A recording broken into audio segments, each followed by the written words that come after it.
There's so many times when we don't really understand why we're held at a certain level in life. You ever notice that? I've been there so many times. It was like it was just same song, second verse. I was never able to move forward in life. I would try to. It's like trying to make an advancement, trying to move up to the next level, so to speak, trying to climb the ladder, but it's like I was never able to do it. The thing that I have found in regard to that is that there is a reason we are where we are. Now, that reason could be seen in our habits, our attitudes, our fears, our dispositions, our thoughts. The things that we do have brought us to the level that we are. And that's what has made us what we are. Whether you know it or not, your life is sustained by something. Something brought you to where you are, and something has sustained you where you are. Now, I know that probably sounds oversimplified, but listen to me. It is really the truth. And there's something that is keeping you where you are. So you have to understand that if you're going to make the jump to the next level in life, you're going to have to probably dismantle the thing that has protected you at the level that you are. Many times we've been there so long that it's fortified. It's almost like concrete that has been poured, and that's just, we're comfortable with it. We understand what's there. We know what to expect. And so as a result, we just get comfortable and stay. And like nothing changes, nothing.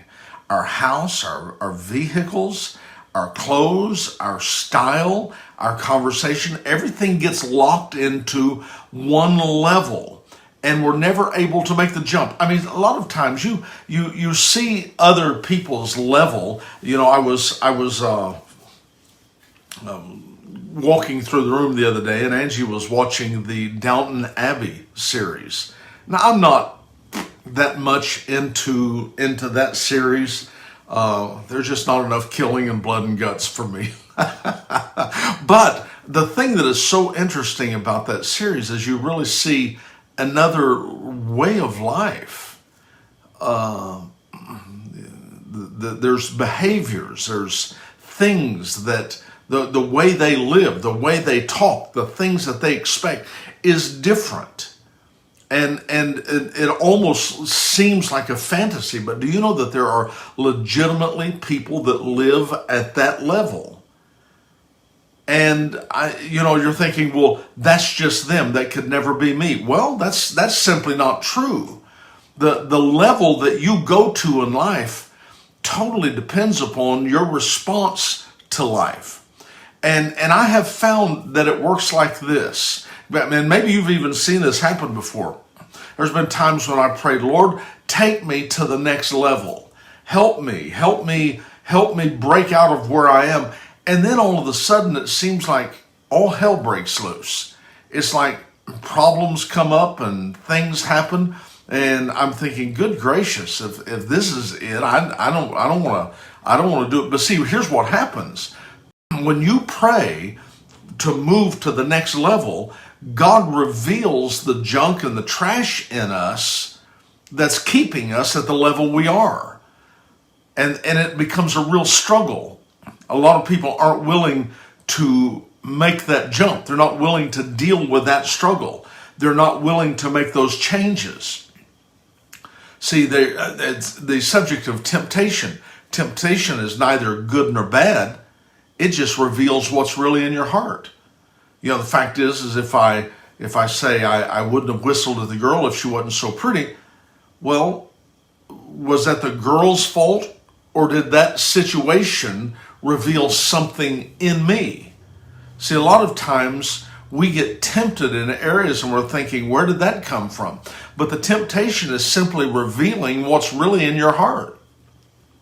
And every time you're ready to move to a new level, there's always a source of temptation that is at work in your life to reveal what's in you that is keeping you from moving to the next level. And some people, they don't pass the temptation. In other words, there are things that keep you where you are. When you pray for love, it just seems like God sends meaner people. Things that challenge you. You ask for one thing and it seems like you're challenged in that area. Well, what's happened is what's in us is suddenly revealed, and then we've got a decision whether we're going to hang on to and blame everybody else or whether we're going to make the change.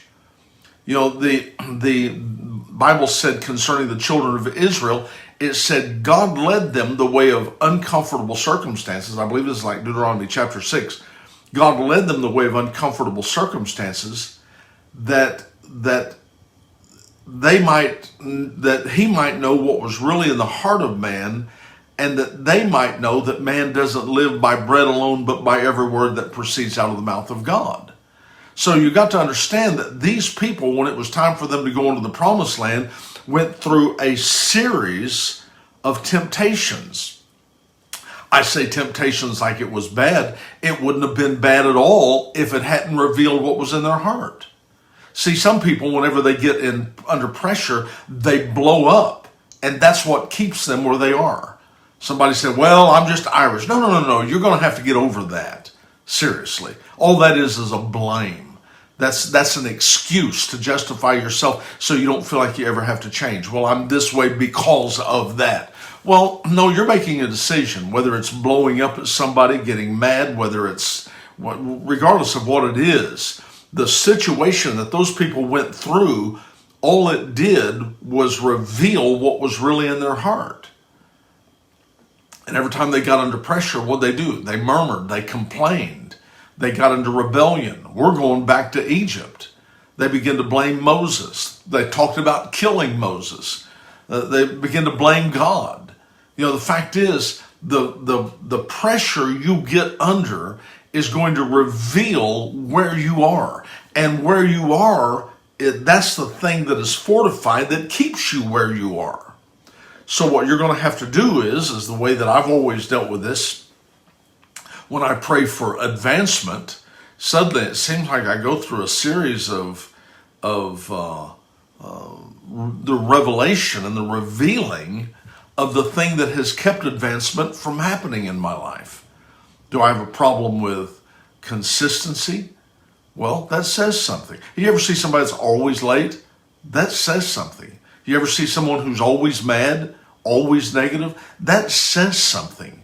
See, your behaviors says something, and usually it says something about why you're kept where you are.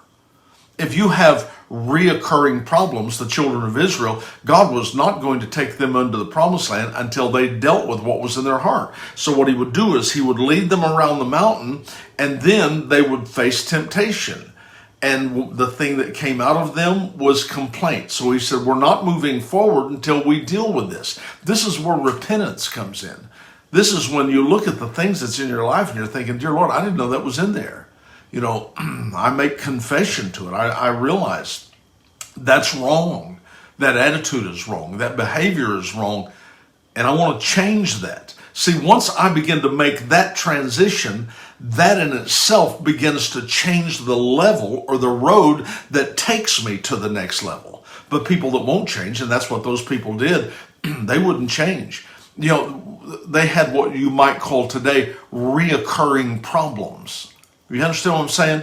It's just, it doesn't matter what situation they're in. They just go around and they just have this problem and this problem. Well, that's just in me. That's just the way I am. And about every 6 months, they blow up. About every 6 months, they go out and spend everything they've got. About every 6 months, they have some big fit. I mean, it's just a reoccurring problem. But that is the thing that is keeping them where they are. Something is holding you at the level you are. There's another level for you. There's another level of class. There's another level of excellence.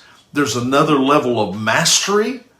There comes a time when somebody moves away from just being common to being a master craftsman in whatever they're doing.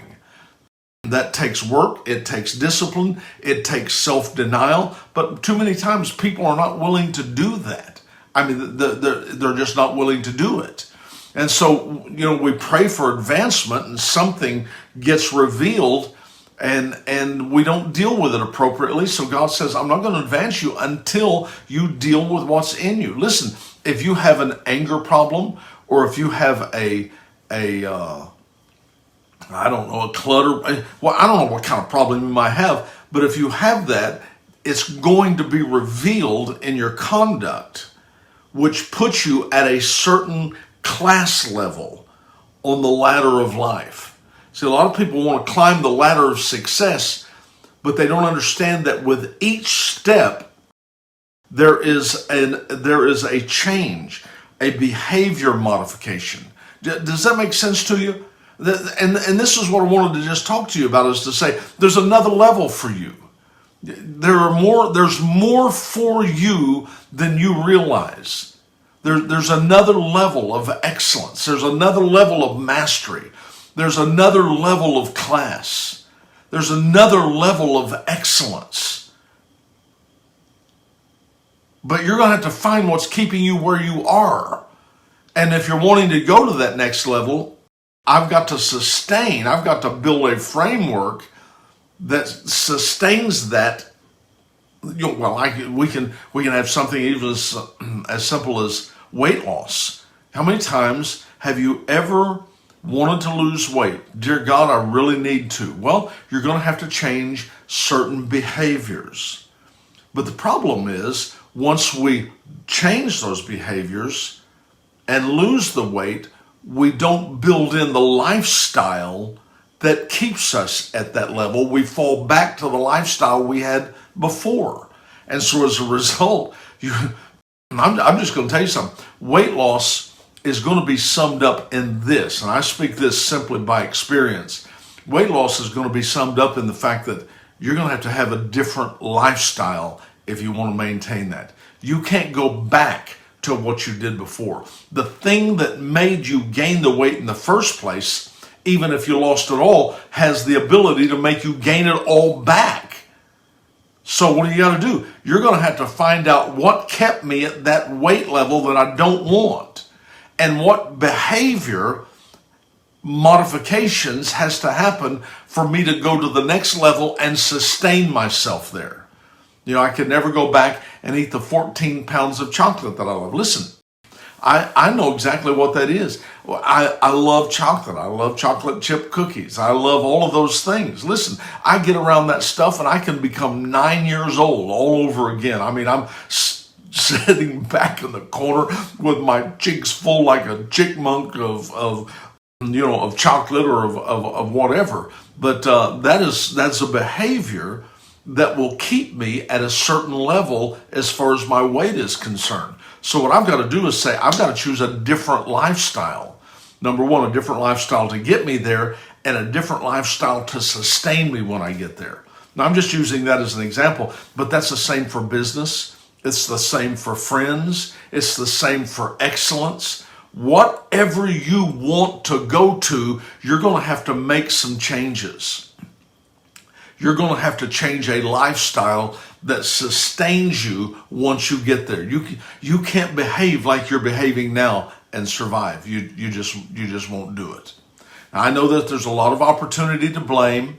There's a lot of reasons why we say, well, this is the way I am what I am. But I mentioned this some time back. Let me just quickly reference this one more time. There's a difference between a wound and a scar. A wound is something that certainly needs to be dealt with. A scar is something where a wound used to be, but it has no more power over you. You don't feel it anymore. It doesn't affect you. It doesn't do anything. You can see where you were wounded at one time. But see, a lot of people, what they do is they blame their circumstances. They embrace a scar and use that as a reason to keep them in this certain level of thinking. When you can't do that, you're gonna have to realize that maybe the thing that wounded you back then, it ain't wounded anymore. It's just in your head. You're gonna have to let that go. You're gonna have to make the decision that has no more power over me, and it's not gonna keep me at this level. So do you want to change the level you live? Do you want to go to the next level? It's really up to you. You're going to have to change what got you to the level that you are, and you're going to have to find out what you've got to do to make that adjustment and what kind of change you've got to have to sustain you once you get there. And so I just think that's very important, and I just wanted you to realize that. You know, if you've been praying God to bless me, well, he might reveal the things that's been keeping you from being blessed so you can deal with those things. It's just that simple. So there's a lot of things that God's got for you, but he's not going to, listen, God's not going to bless what he doesn't want more of. That's just all there is to it. So you're going to have to deal with the things in your life if you want to move to the next level. The choice is yours. You know, I'm always late, or I'm always mad, or I'm always overindulgent, or I can't keep my word. All of these things, those are things that have kept you where you are. There's a reason. Someone, like I said a while ago, someone's always late. That says something. Somebody looks like heck. That says something. So what does your circumstances say about you right now? You're ready to move to the next level? What about your habits, your circumstances? What about your behaviors, your attitudes? What do they say about you? And are you willing to change those things, to let go of those things, and to embrace a whole new behavior, a whole new set of disciplines? Because I'm just telling you, those disciplines good disciplines. Some people have bad disciplines, you know what I'm saying? But good disciplines will not leave you. They literally, where you are, they will usher you into the next level of your life. And I'm going to tell you something. God has intention for you to be successful. Life is designed to work, not fail. You have to intentionally do something wrong to mess it up for life to not work for you. The blessings of the Lord should bless you. It should bless you coming in, going out. It should make a difference in your life. If it's not, you got to find out why. You got to find out why. So God's got good things for you, and I just wanted to just bring you this just word here today that advancement is in your future. God wants to advance you to the next level of your life. And if you're ready to make the modifications, if you're ready to change, if you're ready to let go of this, if you're ready to apologize for that, if you're ready to embrace with new habits and new ideas, I'm telling you something, the sky is the limit for you. There's nothing impossible for your life if you're willing to do that. And I mean that. Well, thank you so much for joining me. I so much appreciate it. Please push like, push share, and subscribe. I would deeply appreciate it. Thank you for your friendship. Thank you for being my friend. I love you guys. And I'm looking forward. I'll be back tomorrow. I'm looking forward to seeing you then. I want you guys to have a great evening. Bye-bye.